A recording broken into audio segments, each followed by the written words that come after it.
We live in a world that constantly tells us that the highest goal is to share life with someone. But what almost no one tells you is how many relationships become invisible prisons where people don't find joy, but rather exhaustion, emptiness, and a deep disconnection from themselves. Carl Jung said that true loneliness is not the lack of company but the inability to share what truly matters. And the most paradoxical thing is that many people, even when in a relationship, feel lonelier than ever. Today I want to challenge everything you think you know about being single, because perhaps what you now see as a temporary state or a mistake is actually your greatest opportunity for freedom, authenticity, and peace. Stay until the end, because I'm going to show you how independence can be the purest path to a fulfilling life.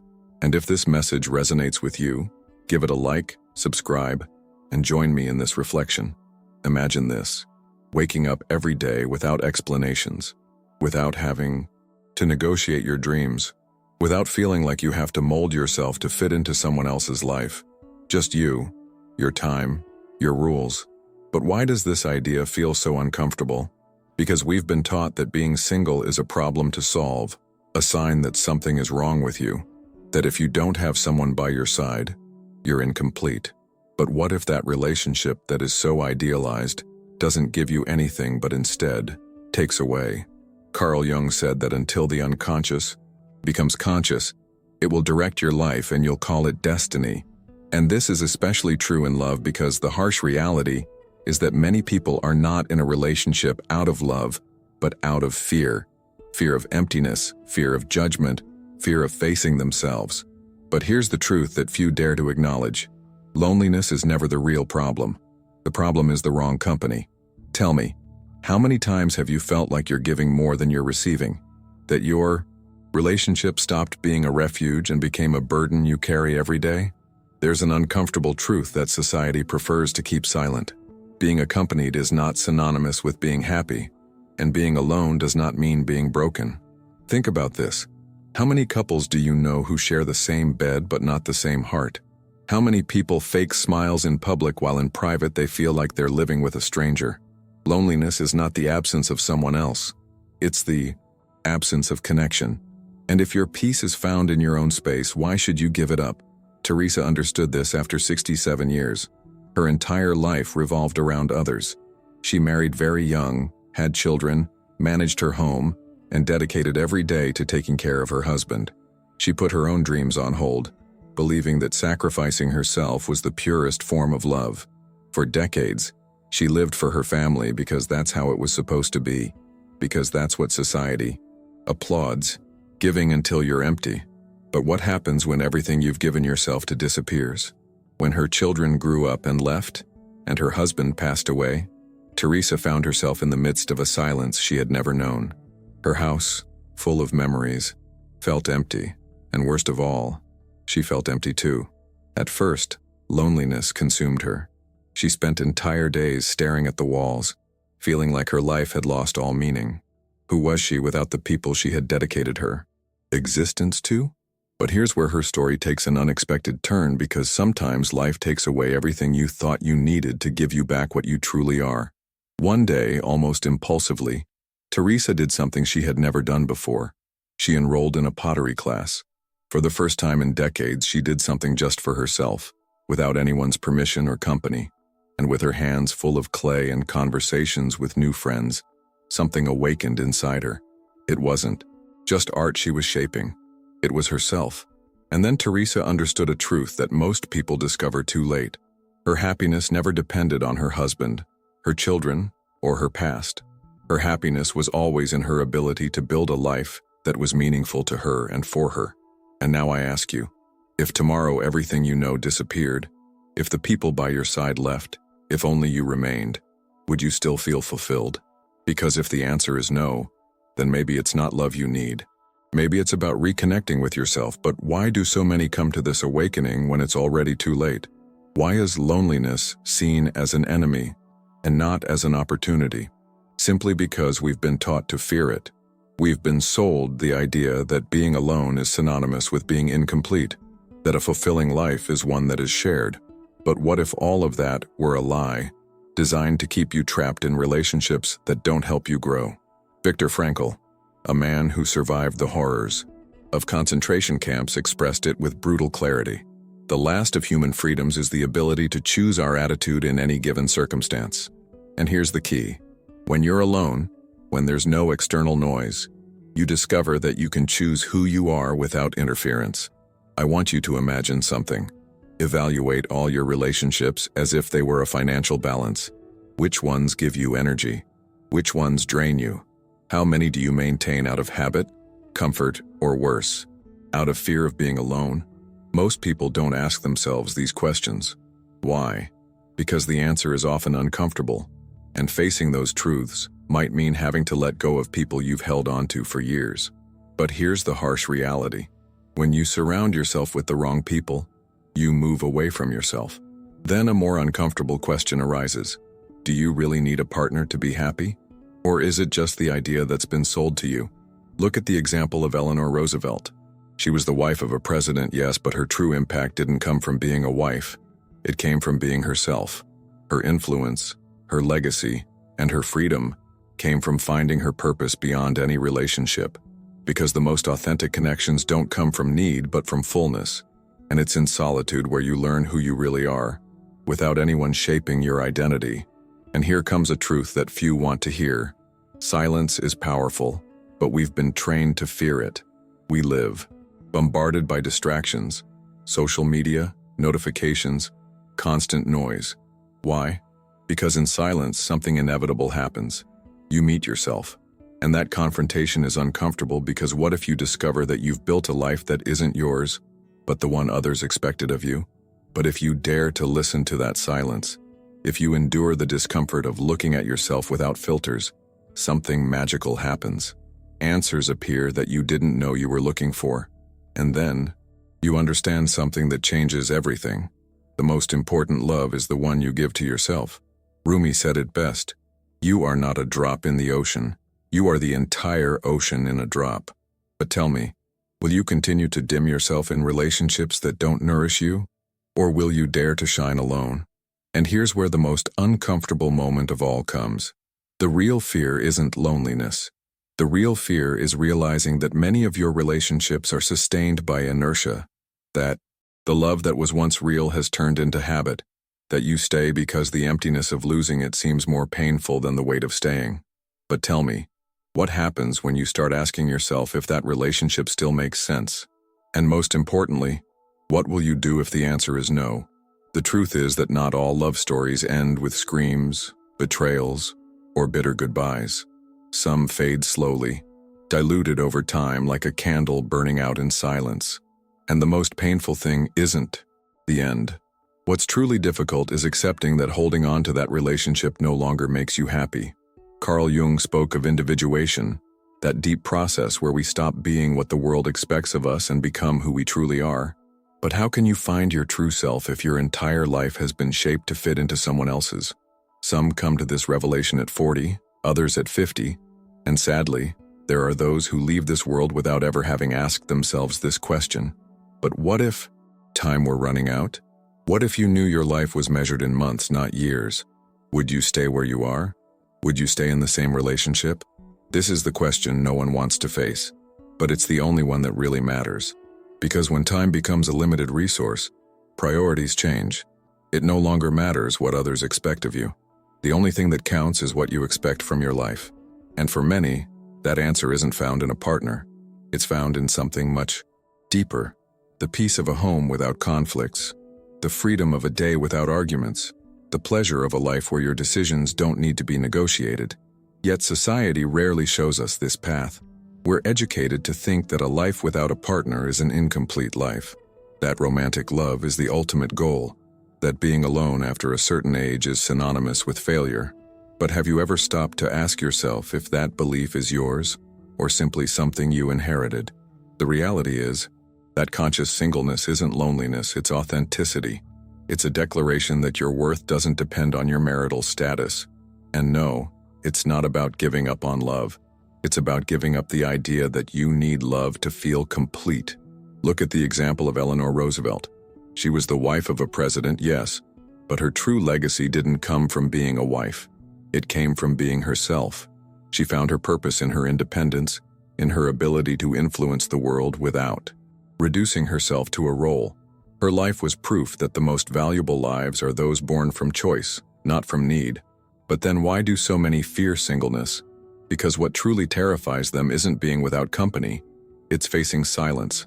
We live in a society that has trained us to flee from silence. Social media, television, calls, dates. Everything serves to keep us busy, to fill every corner of our time with noise. Because in noise, it's easy to avoid uncomfortable questions. But here's the paradox. The more you run from silence, the further you move away from yourself. And the truth is, many people who desperately pursue a relationship aren't actually seeking love.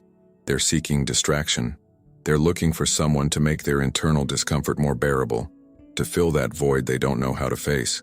But what happens when love becomes an anesthetic rather than a choice? And here comes the question that can change everything. Do you really want to be in a relationship? Or are you just afraid of being with yourself?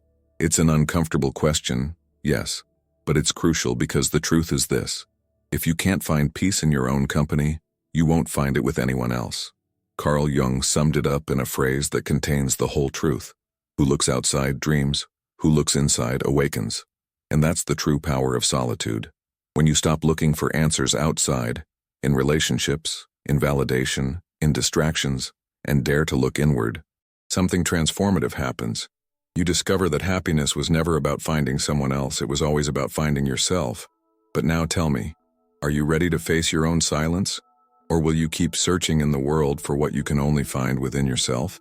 And if I told you that everything you think you know about singleness could be a lie? Since we were children, we've been taught that being alone is a temporary state, a waiting room before reaching real life as a couple. We've been ingrained with the idea that happiness is always shared and that loneliness is a void that must be filled as soon as possible. But what if that belief were the reason why so many people end up trapped in relationships that don't make them happy? That's why many jump from relationship to relationship without pausing, not because they want to be with someone, but because they fear being with themselves. The fear of loneliness is the silent engine behind many stories that seem like love but aren't. And here's the trap. When you enter a relationship out of fear, you cling even to what hurts you. Stop for a moment and look around. Observe honestly. How many couples do you know who aren't together out of love but out of habit? Fear of starting over? Fear of losing what they've invested? Better the devil you know than the devil you don't. But here's the truth. No one tells you. Life isn't an investment you can't get out of. You don't have to stay in a relationship just because it lasted many years. Because love isn't measured in time, it's measured in quality. And if what you have no longer makes you happy, then what's the point of continuing? The most ironic thing is that often, true loneliness doesn't come when a relationship ends. It comes when you realize you've been with someone for years who stopped seeing you a long time ago. And this is the most dangerous loneliness, because it doesn't just steal your happiness, it also steals the opportunity to find yourself. Carl Jung said that until the unconscious becomes conscious, it will continue to direct your life, and you'll call it destiny. And this applies perfectly to love, because if you've never explored your relationship with solitude, how will you know if you want a partner out of love or just out of fear? But there's something no one tells you. Singleness isn't emptiness, it's an opportunity. It's the only space where you can start rebuilding yourself without anyone else's influence. It's the only moment where your life centers on you and only you. Viktor Frankl, the psychiatrist who survived concentration camps, said, "When we are no longer able to change a situation, we are challenged to change ourselves." And that's exactly what singleness offers you. The possibility of reinventing yourself, of exploring who you are without the weight of pleasing others, of learning to make decisions simply because you want to, not because someone else expects something from you. But here comes the uncomfortable truth. Many people don't fear being alone. They fear not knowing who they are outside of a relationship. Because if you think about it, how many years have you spent molding your habits, your dreams, and even your way of speaking to fit into a couple's dynamic? How many times have you stopped doing something you loved to accommodate someone else? And if your relationship ended today, could you say with certainty who you are outside of it? And that's what's most frightening about singleness. It's not loneliness, it's silence. That silence that comes when there's no one left to please, no one to negotiate with, no one to validate your decisions. And above all, That silence that confronts you with your reflection and forces you to answer, "Who am I, really?" But listen to this. That silence you fear so much is actually your greatest opportunity, because it's in silence where you recover your voice. The one that life as a couple, social expectations, and continuous compromises have been silencing. It's in silence where you learn that being alone isn't being incomplete. Being alone is being complete with yourself. But why is it so hard to reach this conclusion? Because we've been taught that a fulfilling life is a shared life. Because the world celebrates weddings but never separations. Because we're told happy endings of happily ever after, but never stories of those who decided to be happy alone. And here comes the question that can change everything. If no one had told you that happiness lies in having a partner, would you still be searching for it? Think about it for a moment. If you had never seen a romantic movie, if you had never been told that love conquers all, if you had never believed that being alone is being incomplete, what would you be searching for right now? Your vision will only clear when you can look into your own heart. Who looks outside, dreams. Who looks inside, awakens. And when you start looking inward, you discover something that might make you uncomfortable. Many of the decisions you made about love weren't yours. They were society's, your parents', the movies, the expectations others placed on you. But now that you know, the question is, what will you do with this truth? Will you keep seeking company to avoid facing yourself? Or will you dare to know yourself so deeply that if someone comes along, it's a choice and not a necessity? Because true fulfillment isn't about finding the right person. It's about becoming the right person for yourself. Now tell me, are you ready for that journey? Have you ever stopped to think if what you consider makes you happy is truly what you desire or what society taught you to desire? Imagine, just for a moment, that all external pressures disappeared, that no one asked you when you'll find a partner, that no one looked at you with pity for being alone, that aging without company stopped being seen as a failure. If that noise disappeared, if the expectations vanished, would you still be searching for someone? This is an uncomfortable but necessary question, because the truth is that when the world goes quiet and you stop living to fulfill what others expect, you discover something powerful. Loneliness isn't a void to fill. It's a space you can enjoy.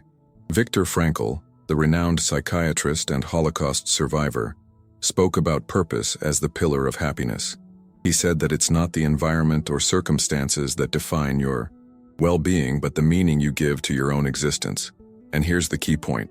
When you find purpose in yourself, company stops being a necessity and becomes a choice. This doesn't mean that love lacks value. It means that the most important love is the one you build with yourself. Because if the only relationship you cultivate is the one you have with another person, what happens to you? When you sacrifice your dreams to sustain an empty relationship, what are you really sacrificing? Your identity. And life is too short to be lived according to others' expectations. Teresa understood this, but she understood it late. 67 years of life following a script she never wrote. She took care of her husband, raised a family, postponed her own desires so others could fulfill theirs. But when the house was empty, when there was no one left to care for, what was left of her? The curious thing is that she didn't collapse. She didn't run to find company to fill the silence. Instead, she asked herself a question she had never dared to ask before. What do I really want? And upon hearing the answer, she discovered something revealing. It was never too late to start over, because life isn't measured by the amount of time you spend with someone else. It's measured by the quality of the relationship you have with yourself. Now, I want you to confront this idea. What if singleness weren't a state of waiting, but the purest form of freedom? Think about it. When you were a child, did you need someone else to feel complete? Did you wake up every day worried about finding a partner to validate your existence? No. You simply lived, explored the world, and enjoyed every moment. You were enough for yourself. But at some point along the way, something changed. You were taught that being alone was a mistake, that fulfillment could only be found in another person, that your life would be incomplete without someone to share it with. But what if you dared to challenge that belief?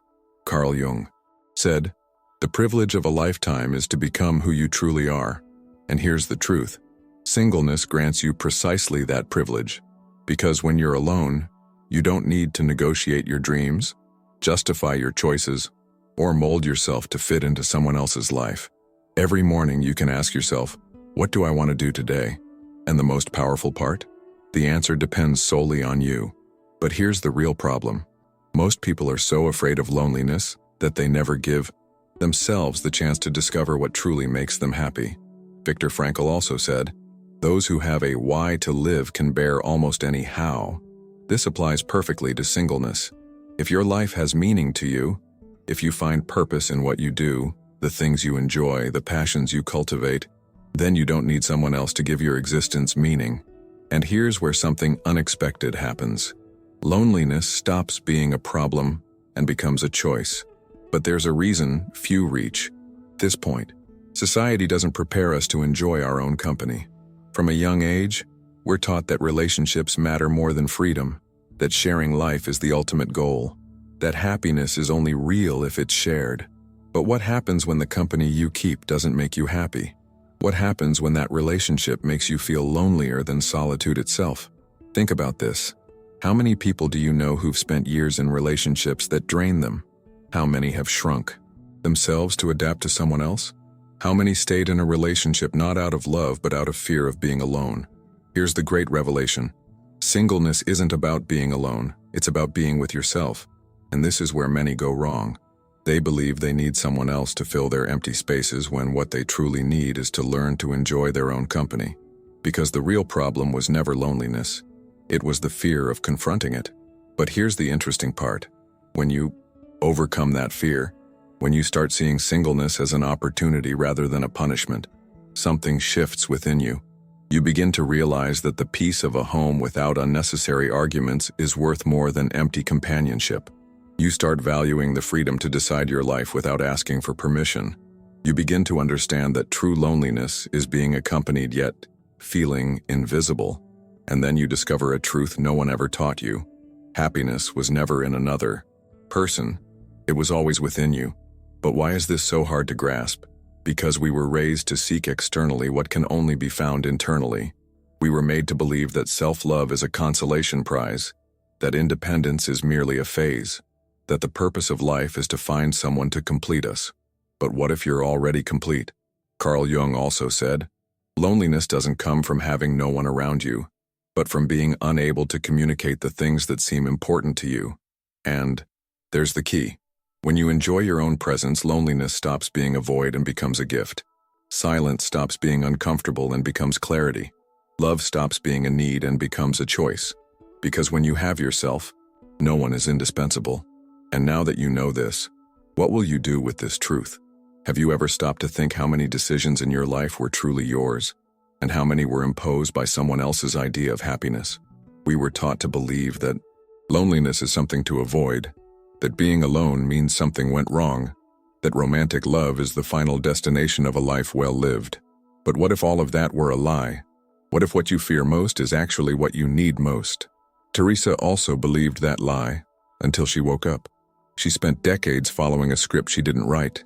She gave herself to her husband, her children, her home. She sacrificed her dreams, her desires, her time, all because she was taught that happiness lay in giving, not in giving to herself. But one day life left her alone, and it was in that silence that she discovered an uncomfortable truth. True fulfillment wasn't in all she had given, but in all she had never allowed herself to receive. When she enrolled in that pottery class, when she began walking alone at sunset, when she stopped thinking about what she should do and started asking what she wanted to do, she discovered something no one had told her. True freedom is choosing yourself. And here's the point. It's not that you can't be alone. It's that you've never given yourself the chance to learn to enjoy it. Now, think about this. When you were a child, did you need someone to tell you what made you happy? Did you ask permission to explore, play, or dream? No, you just did it. But somewhere along the way, something changed. You were taught that happiness was only real if shared, that independence wasn't enough, that romantic love was the only goal worth pursuing. But what if all of that were just a social construct? What if you dared to challenge that belief? Viktor Frankl, the renowned psychiatrist, said, "The greatest human freedom is the ability to choose our attitude in any circumstance." And here's where everything changes. When you choose to see singleness not as a state of lack but as a space for growth, something inside you awakens. Suddenly, you begin to notice what truly matters: the value of lying in a bed filled with peace, the calm of a home without unnecessary arguments, the freedom to do what you want without explaining yourself to anyone. And then you realize something most will never understand. True happiness never depended on anyone else. The peace of being with yourself is a treasure few discover because they're too busy chasing the idea that fulfillment only comes with a partner. But here's the most curious thing. If you look around, you'll see that many of the unhappiest people are in relationships. And it's not because their partners are bad people. It's because they entered those relationships hoping someone else would fill voids they never dared to explore. This is where people lose themselves. Carl Jung spoke of the shadow, the hidden side of our psyche we prefer to ignore. One of the biggest shadows we carry is the belief that another person's love can save us from our own dissatisfaction. But here's the truth. No one can do that work for you.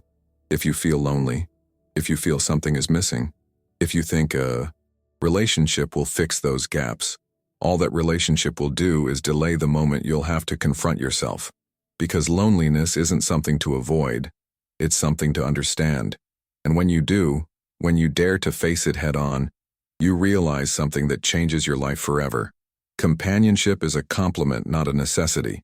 Look closely at the lives of people who've truly found their purpose. It doesn't matter if they're in a relationship or single. They all share one thing. They've learned to enjoy their own space. Think about Eleanor Roosevelt. She was the wife of a president, but she never let her identity be defined by her marriage. Instead of living in her husband's shadow, she became an influential voice, a woman who forged her path beyond what was expected of her. And that's the key difference between those who suffer singleness and those who embrace it. The former see loneliness as a punishment, the latter see it as an opportunity. But why is this truth so hard to accept? Because society rarely talks about it. Instead, it bombards us with the idea that being alone is a tragedy. It sells us the notion that life only has meaning if shared, that an empty home is a sad home. But here's the real question. What good is a full home if you feel empty inside? And here's the answer few dare to hear. The quality of your life doesn't depend on your marital status. It depends on how well you get along with yourself. Viktor Frankl also said, "The meaning of life isn't found in external circumstances, but in the attitude with which we face each day." When you dare to see singleness with fresh eyes, when you stop viewing it as a void and start seeing it as a space full of possibilities, something shifts. Because when you're alone, you can travel without asking, decide without negotiating, explore without limits. You can discover what truly excites you, free from outside influence. And suddenly, everything starts to make sense. You realize you don't need anyone to feel complete, that happiness isn't something someone else can give you, that the peace of a silent home is worth more than a relationship that makes you feel trapped. But here's where many deceive themselves. They fill the silence with distractions, jump from relationship to relationship, and convince themselves they need someone to give their days meaning. In their desperate attempt to avoid loneliness, they drift further from the one person who will always be with them, themselves. Viktor Frankl said, "The greatest human freedom is the ability to choose our attitude in any circumstance." Singleness gives you precisely that choice. You can see it as a curse or an opportunity. You can resist it or use it as a springboard to grow. You can keep believing a partner is the key to your happiness, or you can make the decision few dare to make. Understand that the only person who can give you fulfillment is you. And so arises the most important question of all, the one most avoid. Because they know the answer could change everything. What do you truly want for your life? Because at the end of the day, what matters isn't what society says, what movies portray, or what others expect of you. What matters is your peace, your freedom to live on your own terms, your ability to be happy without depending on anyone else. Carl Jung said, "Who looks outside, dreams. Who looks inside, awakens." And that's what singleness offers you, the chance to awaken, to observe your life without interference, to build an existence based on what truly serves you, not what you were taught to seek. Because at the end of your journey, when you look back, it won't matter if you spent your life accompanied or alone. The only thing that will matter is whether you truly lived. Whether you had the courage to follow what resonated within you, even when it went against everyone's expectations. Whether you found peace in your own company instead of desperately seeking it in someone else. And if, after hearing all this, something inside you has stirred, if you feel this perspective has ignited a flame you'd long avoided, then this conversation has already fulfilled its purpose. If this message resonated with you, if it awakened something you can't yet explain but know is important, don't forget to leave a like and subscribe. This not only supports the channel but helps more people ask the questions that truly matter. Thank you for staying with me until the end. And remember, your most important relationship is the one you have with yourself. See you in the next video.